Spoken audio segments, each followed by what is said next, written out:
She's over with that. So they're going to be able to hear you now. Okay.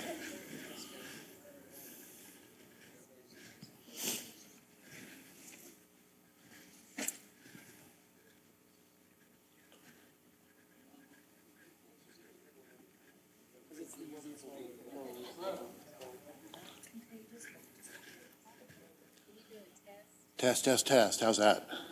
Is that working?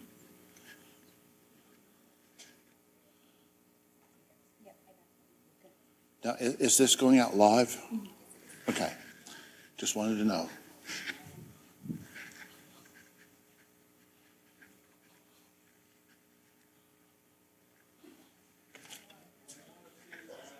Oh, there it is, the mayor room. All right, thank you. You bet. I'm glad I got my series thing here.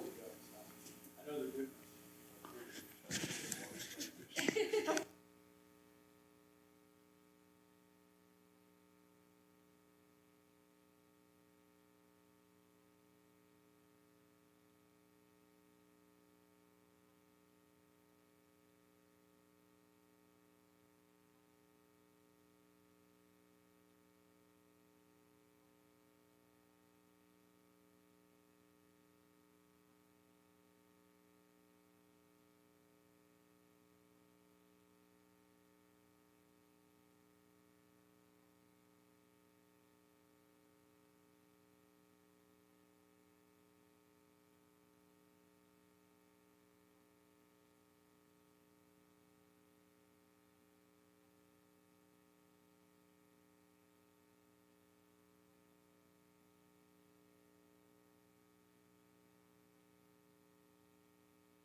Test, test, test.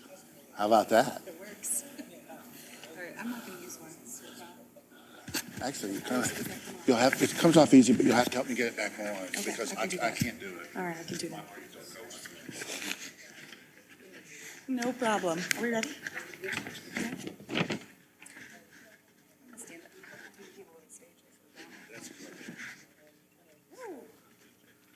Good evening, everyone. Thank you all for being here. Welcome to the River Campus, Flyer Island, as I've heard it called. I like that name. Thank you very much for being here tonight. I wanted to just let you know this event is sponsored by Career Services as well as Alumni Relations. I should start by introducing myself. My name is Ashley Kessler. I work in Alumni Relations, specifically with our chapter programs, and we're very excited to be able to offer this to all of you locally, as well as you may have seen the camera in the back. We're going to be streaming this presentation live on our website. So this is one of the first opportunities that we'll have to be able to stream presentations like this online. So keep your eyes peeled and your ears peaked. You may see more opportunities like this for live streaming presentations that the university offers just as a resource to our many alumni and supporters. Another note about career services, many of you may or may not be aware that career services are a benefit to University of Dayton alumni for life. So you are invited to take advantage of career services at any point in your career. And we have a couple members of career services here with us tonight, but if you have any questions about that, feel free to come and find me. So I'll say a little bit about our presenter this evening, Don Asher. Don is an internationally recognized author and speaker on the topics of careers and higher education. In America, he is well known as America's job search guru. His career books include the groundbreaking Cracking the Hidden Job Market.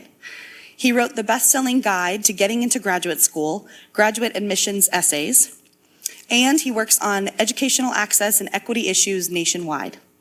He's also written The Overnight Resume, How to Get Any Job, Who Gets Promoted, which was named Career Management Book of the Year, and Asher's Bible of Executive Resumes, which is the largest compendium of executive resumes ever published. Don is the author of 12 books in all, available in English, French, German, Italian, Chinese, Korean, and Portuguese. He is co-author of a new book on elite scholarships called The Best Scholarships for the Best Students. Asher was named a career mastermind by the award-winning web portal Quint Careers.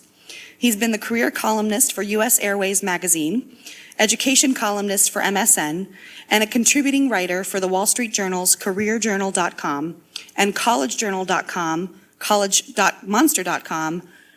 Monster.com, CareerBuilder.com, WetFeet.com, JobStar.com, Dow Jones, Managing Your Career Magazine, and National Business Employment Weekly, the San Francisco Chronicle, and the NACE Journal.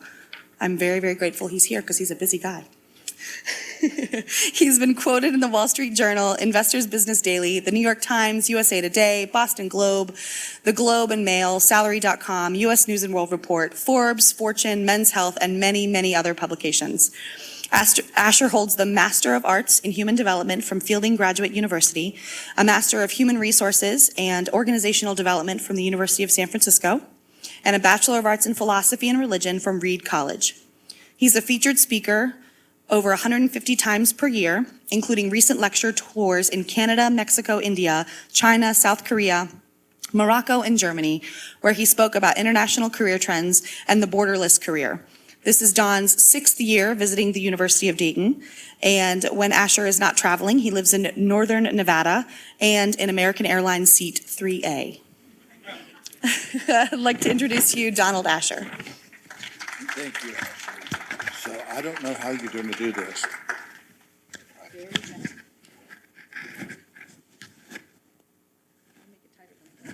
I don't know. I'll live. Thank you. Okay. Thank you. Thank you, Ashley. So I'm going to keep this fairly brief. We're going to move right along because I know you guys would like to, chat with each other and have some refreshments. I don't see any booze there today. What kind of place this is? But anyway, I want to talk to you about type A's in particular and retirement in general. And there's some kind of interesting stuff about them. I really like this guy. I just got him off the internet. The name of his surfboard is Geezer's Surfing.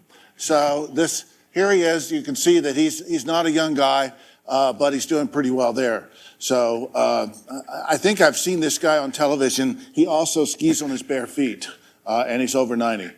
Okay, so of course we're not all like that. Okay, so let me talk about where this came from. At an excessive zeal and a feeling like there are too many hours for sleeping in a night, I decided to get a PhD a few years ago, and so I gave up sleeping. I've been getting up at 4 o'clock in the morning for the last 7 years so that I could do this. And I'm in the Fielding Graduate University School of Human and Organization Development, Creative Longevity and Wisdom Initiative, and the Aging Culture and Society concentration. So I study retired people, and my area of interest within retired people is type A's and heavily career-focused people. And I have some theories about this. I originally got interested in this because I was playing golf and I was pushing a foursome, and we got to the 9th hole and everybody had to go inside. And a couple of guys started chatting, and one of them said to the other one, he said, when I retired, I thought all I would do was play golf. I used to play golf a couple times a month. Now I play it once a week. He said that left 6 days I didn't make any plan for, and you can only play so much golf. So golf didn't do it for him in retirement. Now I've talked to plenty of other people for whom golf is a mission in life. But for him, it didn't satisfy in the way that he thought. So I'm going to write a book someday called You Can Only Play So Much Golf in honor of his point. So how old is retirement? Retirement's about 100 years old. Prior to that, nobody had a concept of retirement. Rich people lived a life that looked like retirement, but regular people never did. You worked until you dropped or were incapable of working further. And interestingly enough, your employer was supposed to employ you as your capacities diminished, and they diminished your pay. So that was our form of Social Security prior to the government taking over this role. Then we had a major change in the Great Depression, and the Social Security was actually created to remove workers from the workforce. So instead of thinking about it being created for our benevolence, it was really created just simply to move some people out so that the rest of them could have jobs and lower the unemployment rate. So that's an interesting thing. Now, so this is a really interesting theory the lump of work fallacy. And that theory is that an old person is taking the job of a young person. That's called the lump of work fallacy in economics. And so it turns out it's not true at all. Old people don't take the jobs of young people unless you're doing the kind of manual labor that the first half of the 20th century had for people to do. So if you're putting a big nut on a big bolt, and the person that's 68 is doing the same thing that a person 24 is doing, then yes, an old person is taking the place of a young person. But in the economy we have today, old people do a lot of good by continuing to work. So I would encourage those of you who hear this story that, oh, you should get out of the way. That's simply not borne out by economic belief that we have today. You should work as long as you feel like it. Because when you work, you earn, you consume, you buy, you create opportunity, you train, you develop. And that capacity is not replaced by a 24-year-old. Almost no one in this room is doing anything that a 24-year-old could step in and do. No offense to 24-year-olds, but they're not in the audience, so I can say stuff like that. So let's talk about models. Models for retirement. This is the old model, the gold watch. You go to work one day, and they have a little cake, and they hand you a watch and say bye, okay? That still happens. Phased separation. Seems to be at its peak. It's already kind of past its peak. And that's when your boss says, hey, you're really good at solving this problem we have on tax season. So I know you're retired, but we really like to keep you coming back for tax season. That's phase separation. I have a friend that retired 3 times from Hewlett-Packard. He was making obscene money. They kept bringing him back, and he said, well, I'll come back if you pay X. They brought him back and brought him back and brought him back. And once again, people 24 could not do his job. So that happened. Volunteerism, that's really kind of almost the same as work. That's very common. Some people can't let go of that overscheduledness, and so their volunteerism ends up looking like work. Volunteerism that's got a lot of restrictions on it. Encore careers are careers that people start after they retire from a primary career. This is incredibly common. There's a website called encore.org dedicated to this, and a stack of books dedicated to this. Now, the encore career can be like your old career, or it can be totally different. But the main thing about a retired career is that the person who has that career views themselves as retired. Now, this is a really important point and a kind of a weird one. I've been looking at taxonomies of retirement for about 10 years, and I can tell you the only way to tell someone's retired is because they say so. There's no other way to tell. So I talked to a guy. I said, that, he was a big entrepreneur. I was interviewing him. I said, how many companies are you running right now? He said, I'm running 7 companies right now. I said, okay, back when you were supposedly working, you ran a bunch of companies too. What's the difference between then and now? He said, well, I'm retired now. Yeah, I said, but what's the difference between then and now? He said, I don't care if I make money anymore. I don't want to lose a lot of money, but I don't care if I make money. And he said, and I get a lot more sleep now. He said, that's the only difference. So that was his model. He had started 27 companies, and he still had 7 of them going in his quote-unquote retirement. Hobbies unleashed, that's can be profitable, or it can just be obsessive. You got a hobby, suddenly there's no restrictions on it. Your fly fishing is no longer, doesn't look like a hobby if you're spending $50,000 a year at it and you're traveling 8 months of the year to do it. That's not a hobby anymore. That's something else. And then true leisure. I am most fascinated by true leisure.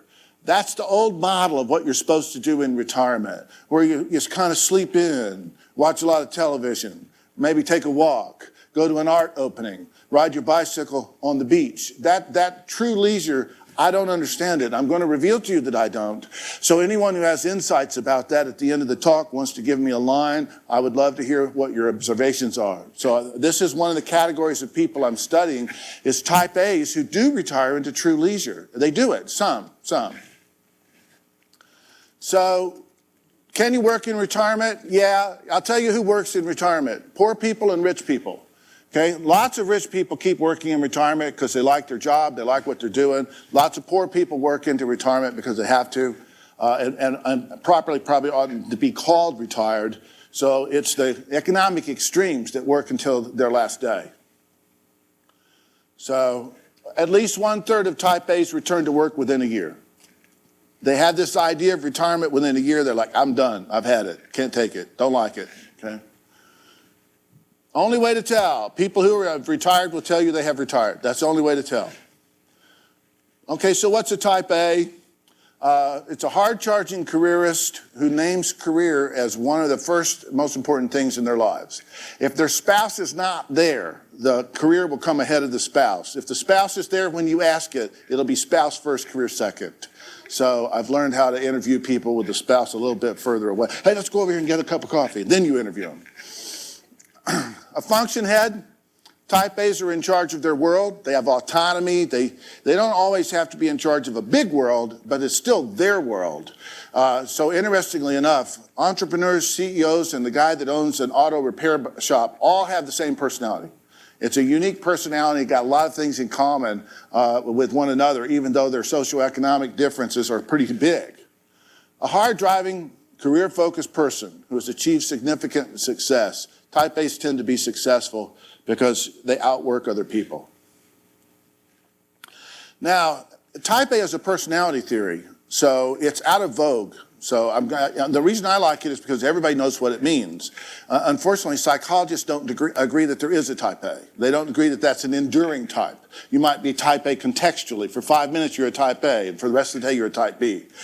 I don't want to fight that fight. That's above my pay grade. That's somebody with 30 years in psychology at the PhD level. I'm just trying to get a PhD, so I don't want that fight. But I'll introduce to you the main current personality theory. It's called a 5-factor model. It's a polar model. For each one of these issues, you can either have it strong or its opposite strong. So it's a continuum polar. Openness versus closedness. Conscientiousness versus, carelessness. Introversion, extroversion, that polar everyone knows about. Agreeableness versus disagreeableness. Neuroticism versus equanimity. So that's the 5-factor model. People believe that these 5 factors are enduring across a person's lifetime. This also holds up across societies. Different societies tend to show these same 5 factors. Here's a kind of a guru of the 5-factor model, Louis Goldberg, University of Oregon. He's emeritus, but he's still working on some research that has to do with what types of 5-factor personalities retire well. So I keep track of him. He's an interesting guy. Where did type A come from? If that's the current theory, what's up with type A? Type A was actually an MD, and all psychologists disrespect MDs. So he invented this type of personality type because he believed that people with this personality type had more heart attacks. His name is Meyer Friedman, and he defined it as aggressive, competitive, impatient, high-strung workaholics.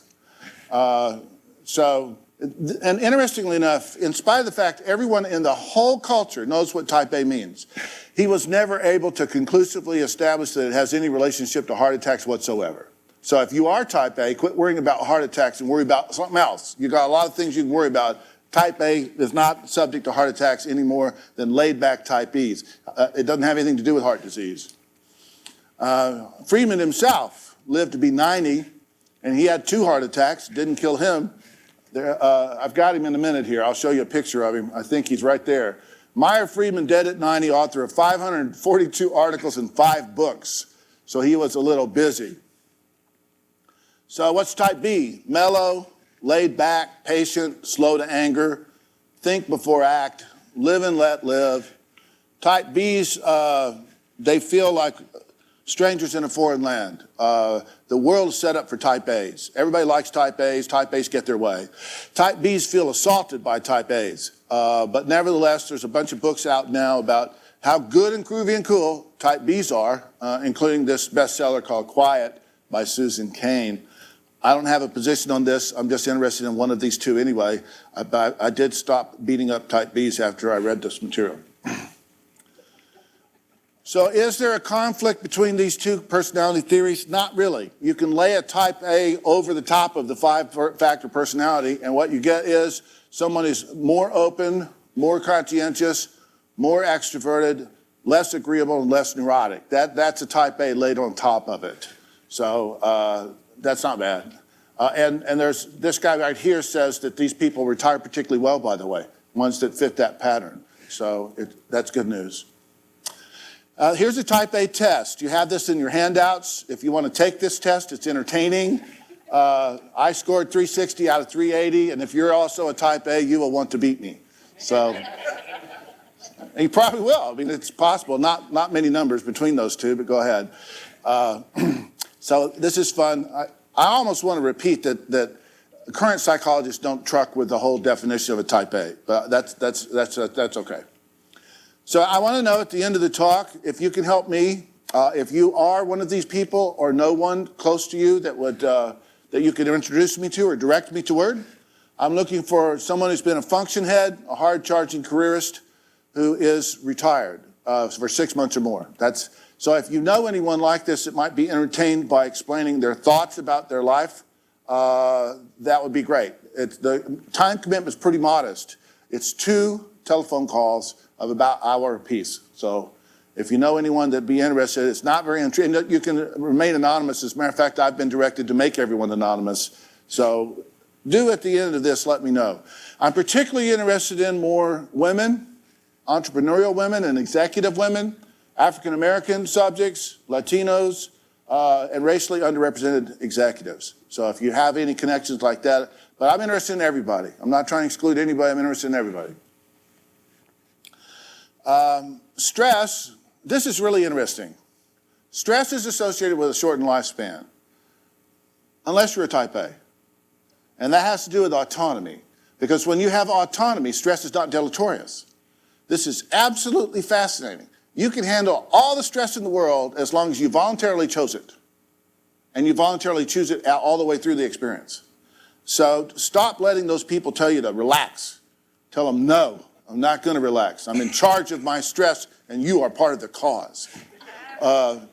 So there's a nice little article called The Myth of Executive Stress that shows that executives live longer than the people they supervise. And I have another article that's hilarious. It's about the civil service in England, and it shows that boredom does kill. So the people who are bored are the ones that are actually at great risk, not the people who are stressed. Here's some more on that, if you're interested.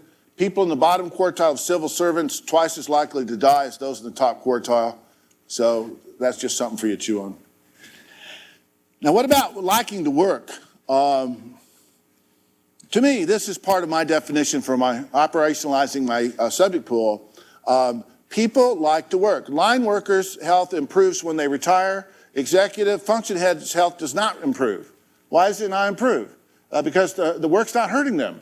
It's not hurting them in the first place. If you hate your boss and hate your work and hate to go to work and hate your commute, work is hurting you. But function heads is not hurting them. I want to think that this may be a corollary, and this is not my study, but it's an interesting hypothesis or theory, that there's a same continuum that you have between introverts and extroverts. Extroverts are energized by interacting with other people. And I think there's a type of person that likes work so much, they're energized by going to work. They're more fired up at 5:15 than they were at 9. And where else everyone else is taxed by going to work. Now, it's an interesting theory, but the main point I want to make is there are plenty of people for whom this is true. They like work so much they just do it all the time. Are type A's different in retirement? I've established that they're a little bit different in their personality and a little bit different in their experience of work, but what about retirement? The good news and the bad news. First, the bad news. Type A's don't stop being type A's in retirement. That's a fact, okay? Here's the good news. Type A's don't stop being type A's in retirement. Type A's are autonomous and powerful, and they have agency, and they solve problems. So when their retirement doesn't go well, they tend to start over. They're like, okay, I tried that. That didn't work. And so they end up trying it again and again until they find something that does work. So it's not a pretty path sometimes, and I'll give some examples when we get to cases, but they tend to get somewhere that they're happy with. That's the good news. I think that is good news. Type A's can be competitive. They want to win at retirement. This causes them sometimes to make decisions that are counter to their own experiences of joy by sometimes retiring. Okay, so if I'm successful and I've done well, ergo I'm supposed to retire because successful people have done well retire, so I'm going to retire because I want to win at life. And then I discover I hate it. That can be seen coming a little bit. But that's an example of competitiveness interfering with a person's best interest, actually. So this decision to retire is actually a socially, contextually driven decision. So some people end up doing it simply because other people, oh, you've been really good, you've made a lot of money, you've built a business, you should retire. Well, no, that's not necessarily true. This is my curiosity, and this is the thing I'm studying. How is it that some type A's can retire into a life of golf? Now, mind you, they might get pretty competitive about golf, but it's still a life of golf. And why is it that some try that out and find it to be a little bit like hell on earth? I don't know yet. I will know in about 5 years, so you stick around. But this is an interesting division right here. These that can do this and the ones that absolutely cannot. Let's look at cases. This is the part that fascinates me. A provost was home exactly 2 weeks. He said, I hated every minute of every day of it. And so he was home 2 weeks. And then he went down to the university and walked into the HR office and says, what do you got? And they said, what do you mean, what do you got? He said, what do you got? I don't like being home. And they said, well, we've got a career counselor position open. So he went over and applied for it, and of course he got it. But can you imagine being the Career Center director and the provost applying to be a career counselor? I would figure I was being spied on. I would not have hired him. I would say, you know what, you don't seem right for this position. I wouldn't have done that, but they took him, and he's been happily there ever since. He's been there about 6 years now. He says he loves it. You go to work around 9. You slip out the back around 4:30. You don't do budgets. You don't fire people. You don't yell at people. You work with volunteers. He said he loves this job. So he told me he's never going to quit again. I had another senior executive, a consumer products company, retired, a big guy, internet global, C-level. And he retired, and he said he was going to do boards. So he had a list of boards he got himself on, and he told me that boards, he had no idea how petty and pedantic they were. He said they had 4 meetings about a $300 fire extinguisher. He said, I'll write a check. I don't want to talk about this fire extinguisher anymore. Let me buy it. What's the best one they have? I'll do it. I'll buy it. So he went crazy with boards. I've been on some of these boards like this, but he didn't see it coming. He didn't realize they would do that. So he went back to work full time. He started out as an adjunct professor in an MBA program and ended up being director of the Career Center, working 60 hours a week. I see the guy every year. He says he likes it. He likes it. He's perfectly happy doing that. He said part of the key was that he got his social interaction at work. And when he was on these boards, they would meet, once a month at the most, once a quarter, and even less sometimes, and that wasn't satisfying to him. Then I got another guy who retired, big guy, nationally famous, and all he does is play golf. I said, Bob, you're just playing golf. He said, yep. I said, how's it going? He said, I've whittled down 7 strokes off of my handicap. I said, you got to be off of his score. You got to be kidding me. He said, and I said, is that enough for you? And he said, oh, yeah. He said, the only bad thing is I've taken some of the fun out of golf because I care about it so much, and he's got all this record-keeping system. So he's turned all of his energy toward golf. He has a winter place in a golf resort and a summer place in a different golf resort, so it never goes off for him. But he's happy doing just leisure. He's shooting under 90 consistently and having really good days where he shoots under 80. I just talked to him. So then there's this guy. He retired. He owned a construction company that built hospitals. He got tired of building hospitals, got tired of 60 hours a week. And he said, I retired. I had an airplane. I hadn't been able to fly. I hadn't kept it up. So he said he rebuilt it, start to finish, everything on it. Had it FAA checked out, got the license back on it, flew it around it a little bit, sold it. And then he said, well, what am I going to do now? And he had another old airplane that hadn't flown in like 25 years. And he thought, well, I'll fix it.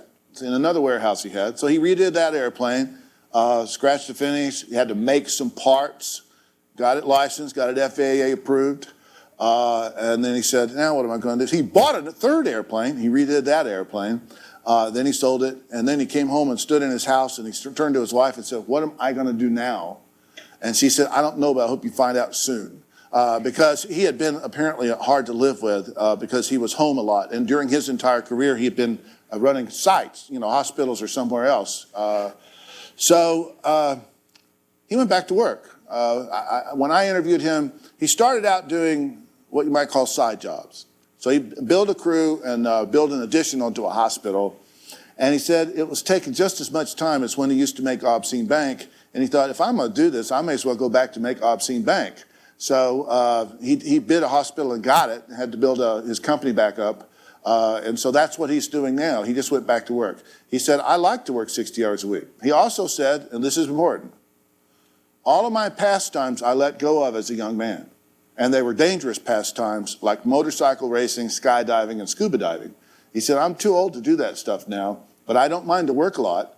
And so that's what he does. Now, I wonder if maybe he had a hobby that didn't involve life-defying experiences. Maybe he'd have a little bit more room in his life for those hobbies. I can't say, but I'm telling you the case. I'm reporting the cases. The cases should give you some insight. Here's a couple that retired, both executives. They decided to invent a hobby that I've never heard of before called exploring rivers around the world, every major river and every place in the world. So what does that involve? Everything from kayaking down these rivers, taking cruises down these rivers, studying them, making an academic study out of them. They've been at this for several years. They got a few rivers to go, and they're doing great. Obviously, this is a very expensive hobby, but they have the money to do it, so it's their call. That's an interesting retirement model. Now, if you'll notice a pattern here, Type A's need something to do. They need something to do, even if it's just get really good at golf. They need something to do. They're not porch sitters. This is one of the guys I interviewed, 94-year-old director of consumer advocacy for a television station. You know when they show you on a television station and they're sticking a microphone in your face saying, why did you rob this little old lady and give her this bad loan? He's the guy that researches those cases. So he works exactly 20 hours a week, 8 a.m. to noon, Monday through Friday, and he loves it. He says meaningful, it's great, gives the rest of his time. He said an interesting thing. He said it's important to have somebody care whether you show up every day or not. That's an important part of life. That was his position at the time. I guess he's 94 now. 70-year-old full-time tutor at a high school. I don't know. That to me starts to look like a job. She liked it, but it starts to look like a job to me. May as well get paid. This is my mom. She moved from Arkansas to Nevada, and she was a lifetime secondary teacher. And Nevada did not give her a license when she moved there. And she was going to maintain a professional license because she considered herself a professional. There was no way she was going to let that license lapse. And the argument was about Physics 101. So on her transcripts as an undergrad, even though she had a doctorate, the transcript said, the physical world. And they said, well, you have to take a lab science. She said, there it is, physical world. They said, well, it doesn't say Physics 101. She said, well, that's what it is. It's Physics 101. Can you see this little, functionary in the State Department of Education in Nevada arguing with my mother? So my mother said, well, what do I need to do to establish to you that that's Physics 101? He said, take it again. So she did. My mother took Physics 101 at 72, which did involve, in fact, reteaching herself calculus. So she did great. So she just was not going to live somewhere without a license. So as soon as she passed that, they gave her license back. This is a college professor who retired to be a firefighter. He was burned out by students and hierarchy and budget battles, politics of academia, and he loved being a firefighter. He said, we work out, we're good to each other, we cook for one another, we don't do much, and it's fun, and I get paid. He actually liked being paid. This was his dream, to be a firefighter. He had this dream all along. He was a licensed volunteer firefighter when he took this job. So that's a retirement job, but he's retired because in his mind he's retired. And he said, if I don't like something that happens down here, I'll quit. And that's the definition of retired. Okay? They may be working full time, but if you upset them, disrespect them, inconvenience them, they'll quit. This is a friend of mine. She was dean of a university. She bought a mountain and started a B&B. That's not a small project late in life. She has it's a large mountain, and the B&B is pretty successful. She works probably 80 hours a week, but that's her retirement job. She doesn't even think of it as a job at all.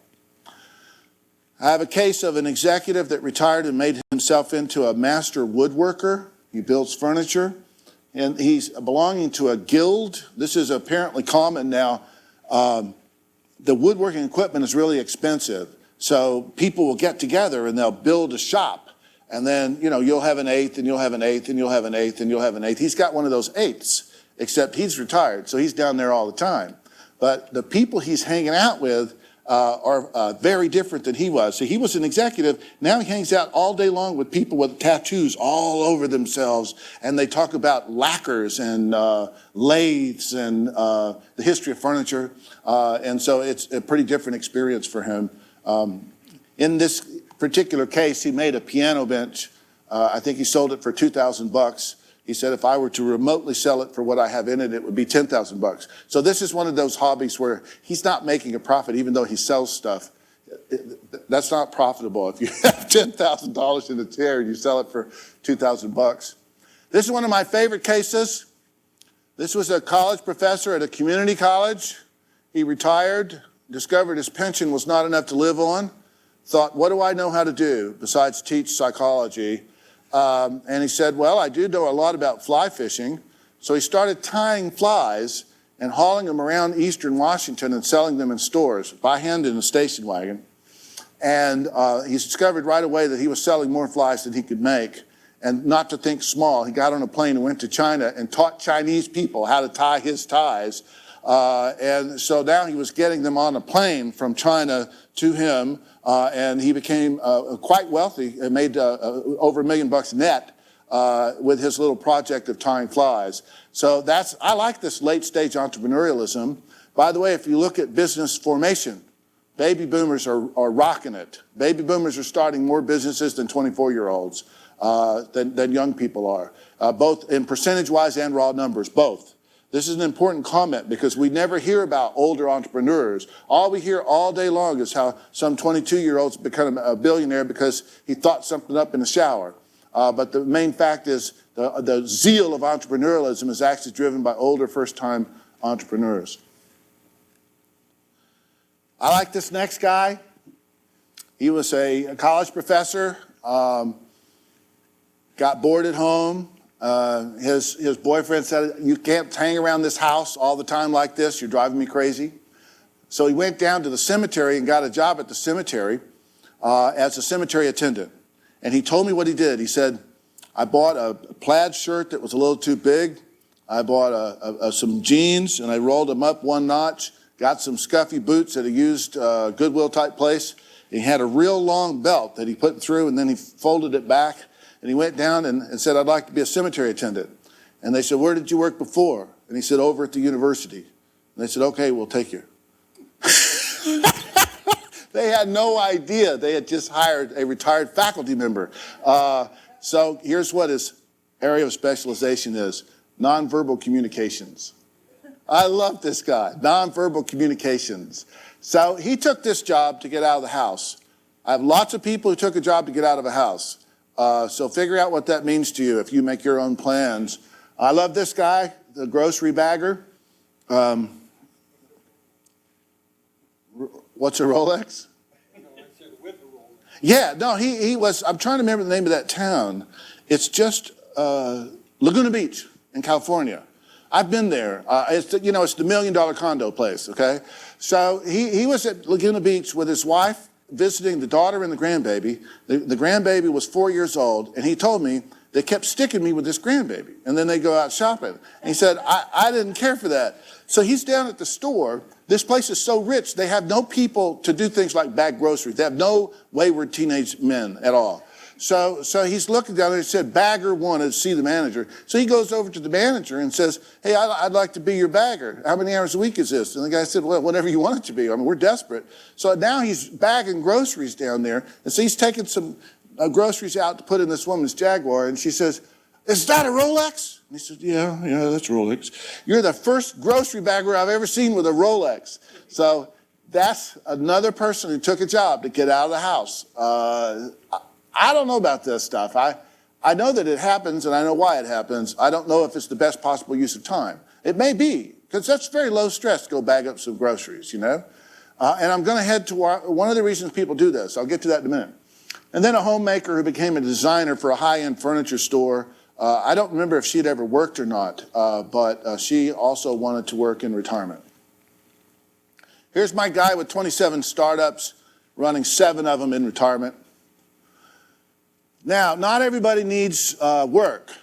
This is an interesting case. This is a pathologist. He was the state pathologist for the state of California.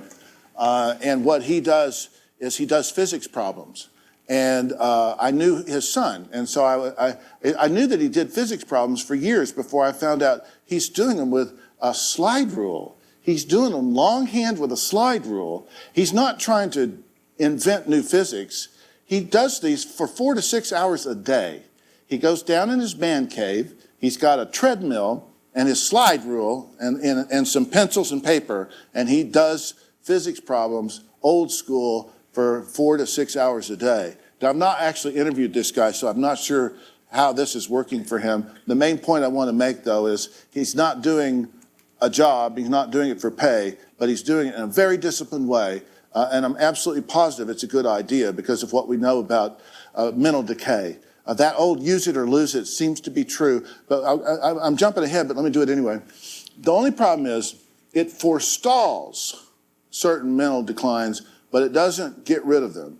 So when somebody with a vigorous, mentally demanding job, when Alzheimer's gets them, it's rapid onset. And when people don't have that mentally demanding job, it can be very slow onset. You can see it from a long time coming. So that's an interesting and weird little phenomenon that I find it quite interesting. And all those puzzles that are for sale in every magazine that you read, those don't actually fix this. Puzzles don't replace a demanding academic job or a demanding job as a judge, someone that uses their mind all day, every day. Being a doctor, it doesn't replace that. So puzzle books don't replace a professional career that involves that kind of mental activity. So how many type A's don't like not working? I don't have that number. Okay, I'll find out sooner or later, but I don't have that number at this time. Here's 2 theoretical frames that are useful for looking at retirement for type A's and for everyone else. Substitution theory and phases of retirement theory. Substitution theory is old. It comes from a woman named Shanis. And phases of retirement theory are from a guy named Ashley, who's still around and still talking about this theory. So replacement theory or substitution theory is you have to, when planning retirement, okay, this is a projection thing. When planning retirement, you have to ask yourself, what do I get out of work and how will that I care about? And how will I make sure that's covered in retirement? That's replacement theory. So people get out of work these things: money, sense of purpose, identity, status, common purpose and camaraderie with other people, a structure, not a small issue, and social connections and social capital. Social capital is people who owe you things, owe you favors. That's social capital. Social capital is a sense of common purpose with people that protects you. I'll give you a perfect example. I live in a place where everyone is retired, except me. I'm like known as the guy with the job. Hey, that Asher, he's got a job. Really? Why is he doing that? All right, anyway, everyone's retired. And one of my friends, she went to bed early one night, and then the guy that does the water for our town, he came by her house, saw her lights out, and went over and said, has anyone seen Martha? And they said, no, we haven't seen Martha. So they went and broke into her house where she's sleeping and said, are you okay? She says, whoa, what are you doing in my house? That's social capital, because if she had not been okay, she would have been checked on the very first night. That's social capital. It matters. Now, all these people that are working as a grocery bagger, now I'm going to tell you why right now, okay? That's that story. That's the guy at the cemetery attendant. This is a guy that went back to work at 60 hours a week. Here's why. It turns out that people want that social interaction more than money. When they retire, 65% of them miss the social interaction, but only 15% of them miss the money. This is not a type A rich person's quiz. This is everybody. So a lot of middle class people, you'd think they would miss that money, and that would be the issue. It's not. It's the social interaction. This is what they miss the most. Research on subjective well-being. Subjective well-being is the academic way of saying happy. Research on subjective well-being says that people need 6 hours of social interaction every single day.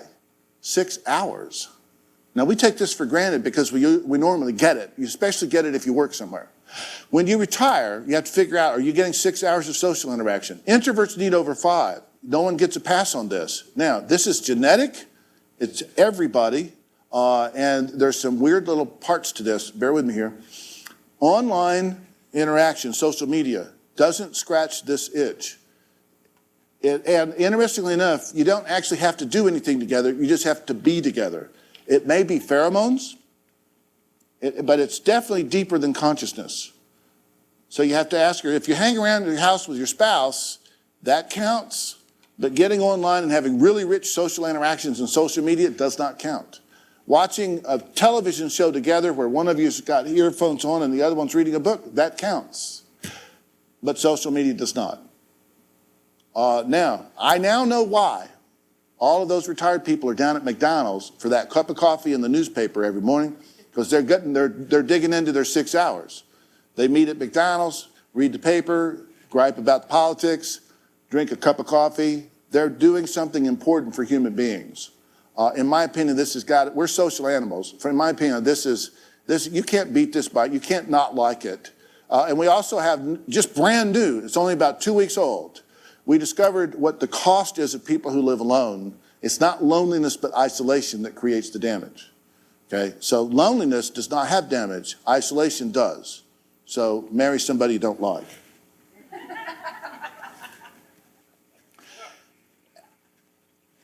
Ashley's phases of retirement. So let's take a look at these. Retirement, immediately you have a honeymoon. I have really conflicting data on how long the honeymoon lasts. Looks like it lasts 6 months to 18 months, but I'm guessing. That's not an academic comment, that's just a guess. What happens in the honeymoon is you no longer have the time constraints of work and you start to do all that stuff on your do list. You usually take a trip. It's great. People like it. Then you have disenchantment. Is that all there is? I worked all these years and this is it. I've already been to Alaska. I already read the 10 novels on my desk. Now what? I already did the 3 airplanes. Now what? So disenchantment, reorientation, and becoming satisfied with the new status, and that lasts until you become unhealthy. So that's Ashley's phases of retirement. This theory, like all phase theories, it's hard to dispute it and it's hard to confirm it. It's been around long enough, I think it's probably true in the sense I think you can plan off of this document and you can do retirement counseling off of this theory. There's some other competing theories that don't hold up so well empirically. This one's got a lot of research that at least doesn't dispute it empirically, but it's very flexible really. So look at point number 3. Retirees report less satisfaction and reward from their leisure pursuits than people who are currently working.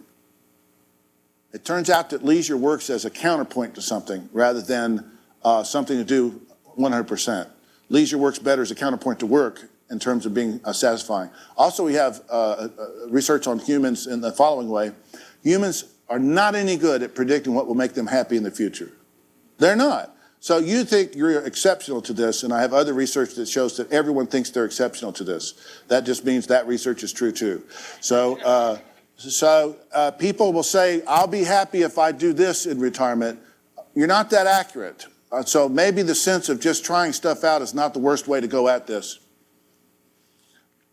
Do watch out for grandbaby events. I've seen people's plans derailed by grandbabies and also by boomerang kids. There's an article in USA Today, I think it's yesterday or today, that basically said that boomerang kids ruin your financial plans and your social plans in retirement.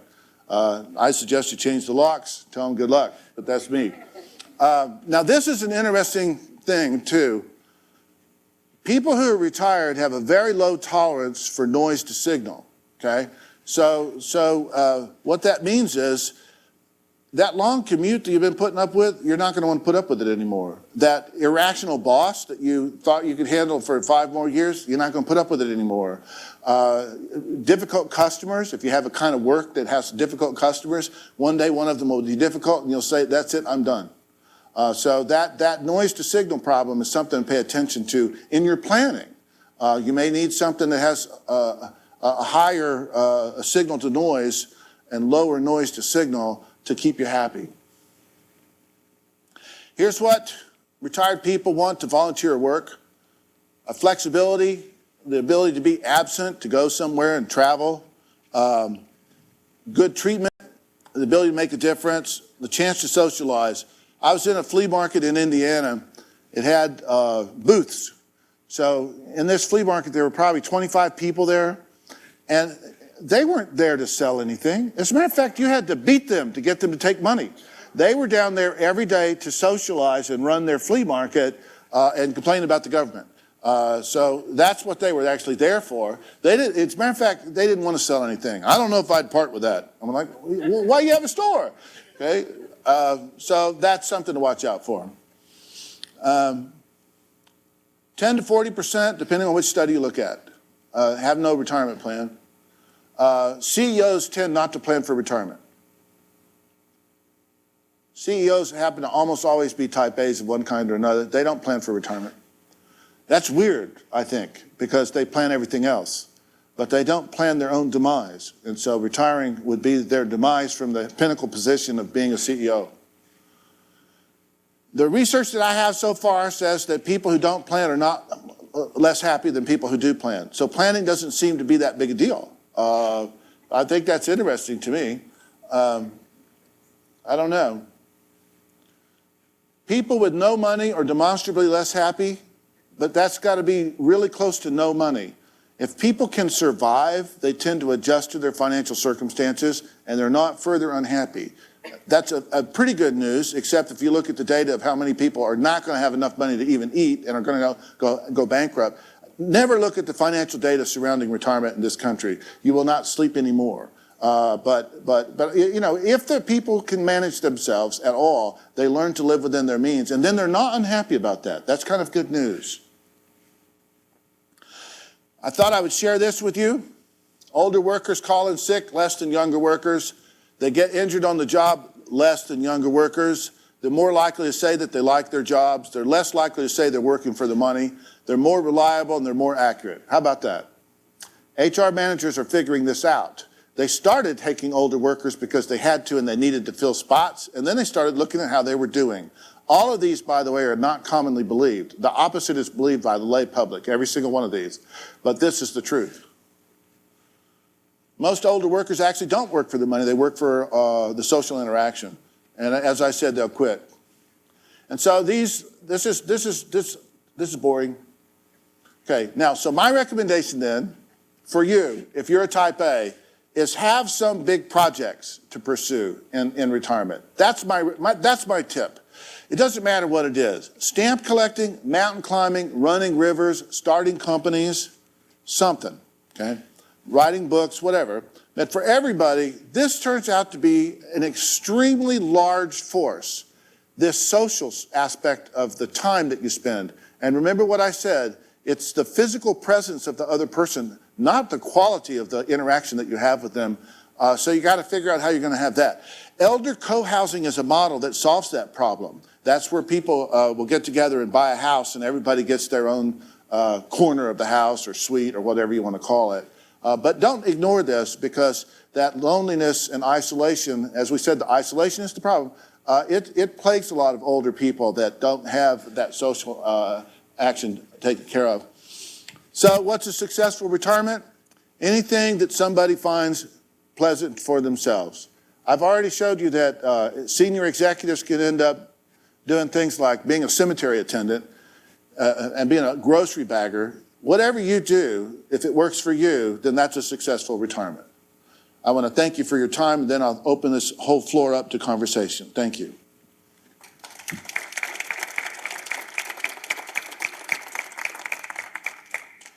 So I would like comments, suggestions, and stories.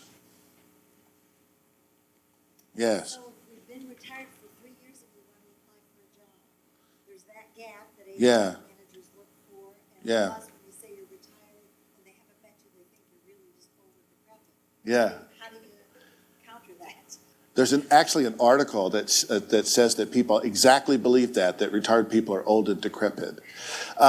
Okay, so there's several things you can do. Take everything off your resume that's more than 10 years old. Take your last position and take the year you started and put a dash, and don't put the year that you finished, and then put the material in the present tense for the last job. Boom. It's not clear how long you've not been working. There's a lot of people on the market right now that are long-term unemployed.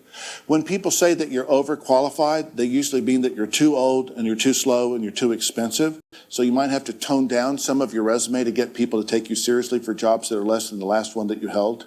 And literally, when you're interviewing with somebody, you want to walk fast, because that's interpreted as on the ball. And so if you walk fast, especially if you walk faster than one of those 30-something that's interviewing you, then they'll say, you know what, she's still got it.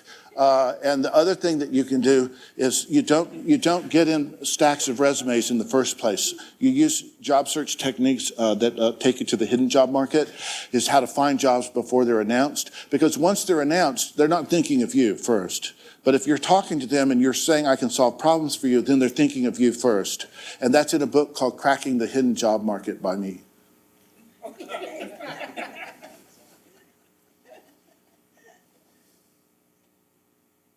So we just shouldn't send unsolicited resumes? No, walk in and tell people, I'm looking for something to do. Do walk in? Yeah, walk in. Yeah, take people out for coffee. I thought in today's market, you didn't use resumes anymore, you post everything online. You put LinkedIn has become the resume of the world. Yeah, Yeah. Yeah, but like on monster.com or right. wherever. I want you to walk in. I want you to go out for coffee with people. I want you to tell everyone that you know that you're looking for something to do. I want you out of your house 5 days a week doing this for 4 hours a day. And then you'll find something.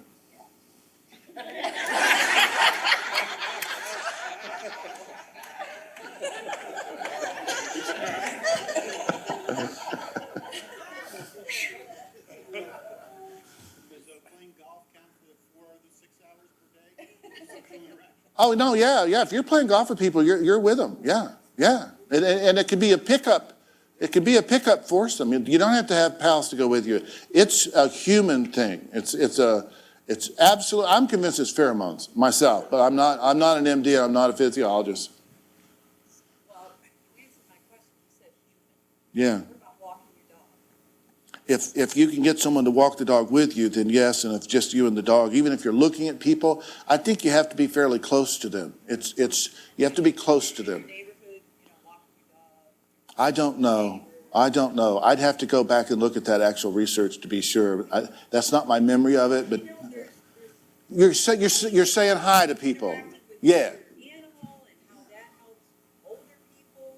Well, that's good, but that's not what you asked about. You asked about whether it goes into that 6 hours or not. I don't know the answer. I try not to be glib. When I don't know the answer, I usually will just say, I don't know the answer to that. I know that walking your dog is great for you in many, many ways, and I know that older people who have dogs live longer than people who don't, including people who are really, really sick. So really, really sick people, the best thing you do is go get them a dog and bring it over to their house and say, here's a dog, take care of it. So it's counterintuitive. You'd think it would be a real pain to them. It is, but they live longer because of it. Right.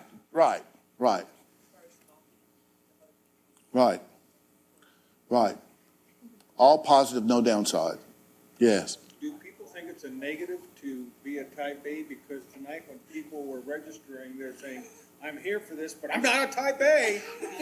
I'm going, what's with that? Type A's, they're the people who roll down the window and yell at you. And so that's the part that people are responding to. And back in the days when you could yell at people at work, they were the ones that were doing the yelling. But you can't yell at people at work anymore. So I had a personal friend, he was fired. He was very shocked.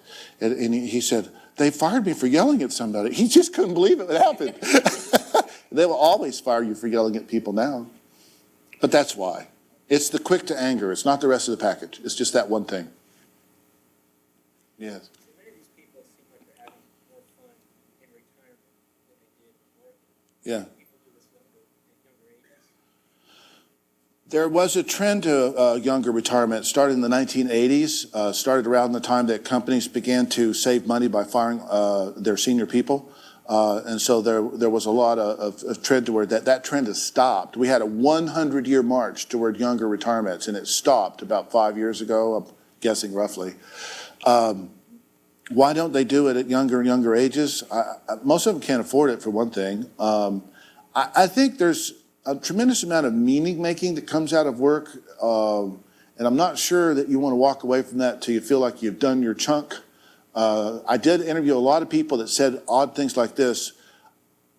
I was in the trenches. I paid my dues. I did this for 30 years, 40 years, whatever the number is. And they feel like they've earned their right to not do that. And so you'll hear language like that. Now that language, I'm not unpacking that, so that's not what I'm researching yet. If that stuff shows up in my interviews with my type A's that I'm interviewing, I'll have to unpack it. But it's you know, it's not that common. You know, and studies of lottery winners, very mixed bag, very mixed bag. Yes, in the back there. How's it going? Uh-huh. I did one of those already. Yeah. And I'm really having a hard time with the lack of socialization. Yeah. Being home by myself all day long. Yeah. But I'm restricted by my retirement as to what I can do. Yeah. I can't work with children except to teach them. I can't work in school. Yeah. So I'm really struggling to find that one thing that's going to give me that chance to get out, get that interaction. The study on people who retire involuntarily due to health reasons or reduction in force at work, downsizing, not their voluntary decision, people don't take that well. And so you're experiencing that, not taking it well. I don't know what to tell you, but maybe you could fill up your house. I've redone every bedroom, every closet, every. Yeah. I wanted to do mine next. Yes. Yeah, maybe you could design remodeling. What? Book clubs. You could fill it up with social activities like that. You can actually do that if you really work at it, especially if you're religious. If you're religious, you can get real involved with your church. A lot of people not religious, so that doesn't work for them. But the people who are, they can. Is there some reason to, when I said fill up your house, I meant with people. Maybe you could have graduate students that are international live in your house and just give them reduced rent, and then you can talk to them every day, and they're fascinating and interesting, and you can learn foreign languages. And you get money from them. They give you money. And then you would have something to do for 6 hours a day. Worry about your foreign students ready in their exams. Somebody had a question here. There's a debate in my family between my wife and me on whether it makes sense to relocate Yeah. at the same time that you retire. Yeah. Do you have any data that says that's a good idea, that maybe is too much to tackle at once? I have data that's not a great idea. Most people actually end up choosing to retire in place and age in place. And there's a thing called a NORC, a naturally occurring retirement community. And as long as people are physically able, they tend to choose. I shouldn't say what I don't know. I know that they're choosing to stay where they're at. Now, if you retire someplace, you need to take a good look at the people who are there, especially if they're all coming in at the same time, then you will be able to bond and make friends with them. But if you retire someplace where everybody's lived for 20 years, you're not going to bust their cliques. And you'll be very lonely until you decide to rejigger that decision and move that decision in a new direction. So there's an industry that tells people you should retire and move, and that industry sells things to people when they move. If you get that voice of that industry muted and start talking to people who are doing it, you'll find it's not that common. Because what actually happens is people like their friends, especially if they've had them for 30 years. And so you take and uproot, yourself. It's not always the best. Now, I don't want to oversell this because obviously your wife has other opinion, and she's not here to defend herself. She wants to move where?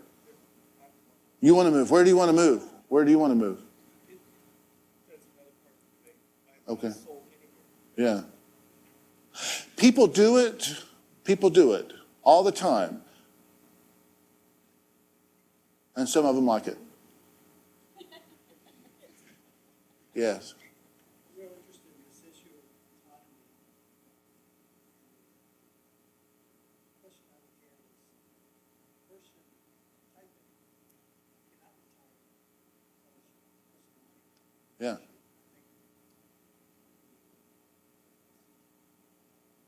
again, that sounds, your message sounds like good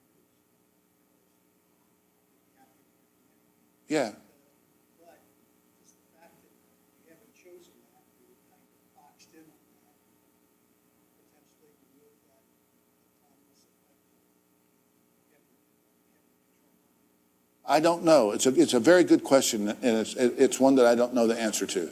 So you're saying that somebody who is type A likes to work, and they're saying, gosh, I got to push this another 10 years. I don't know the answer to that. You really have the choice to retire.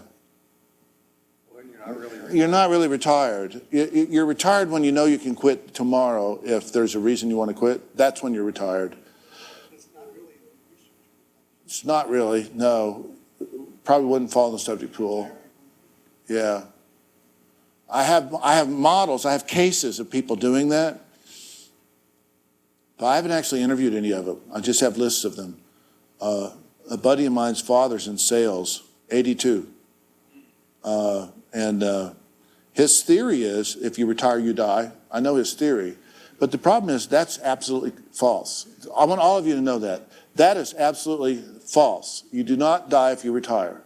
Okay? I just want you to know that. That is the very first thing you learn in retirement studies. Everybody believes you retire. And the reason they believe that is because they saw somebody get sick and retire and die. But actually they retired because they got sick. So you're misplacing causality here. Okay? So anyway, I don't have a quick answer for you, and I don't have a glib answer for you. Yes? I might have just a little anecdote. There have been enough people who said it boils down to whether you like your work. Yeah. If you like your work, the question is, why would I stop? Yeah. So if you don't like your work, then it's why would you continue? Yeah. Yeah. You're definitely right. You are correct. People with long commutes tend to retire more than people with short commutes. So, I mean, that's a fact. That's known. And so they don't like that commute. They're trying to get away from that commute. I really liked my last job, but I worked out in Silicon Valley. Yeah. The commute was anywhere from an hour to 2 hours each way. And you never could tell, could you? And I was working 80 hours a week, 60 hours a week minimum. And I knew I was running on adrenaline. And I didn't want to do that for the rest of my life, so I retired. Right. Loved the job. You loved the job. I loved that job. You didn't like I didn't aspects of the experience of doing the job. like the environment that I had to be in. I was willing to work 80 hours a week. Yeah. The rest of the street. What you're talking about is a thing called Herzberg's hygiene theory. It's a really interesting theory. So love your job, hate your job, that's not one pole. It turns out it's two poles. Goes from neutral to love and neutral to hate. And no matter how much you love your job, if you have a high hate factor, you're going to end up having to quit. And so you're naming something exactly off of Herzberg's hygiene theory. Yes. I've been retired for a year and a half. Now, I didn't love my job, but I didn't hate it either. There were aspects I really enjoyed and aspects I didn't. Yeah. But when I had a job, there was so many other things I couldn't do. Now, my wife sent me tonight, although I'm not a type A person. Is he the one that said that? Because I'm never satisfied. I can never get enough done to satisfy me. So I'm busy all the time. I love being outside. Yeah. I couldn't do that when I had a Yeah, job that I had to go to. yeah, yeah. That is great for me.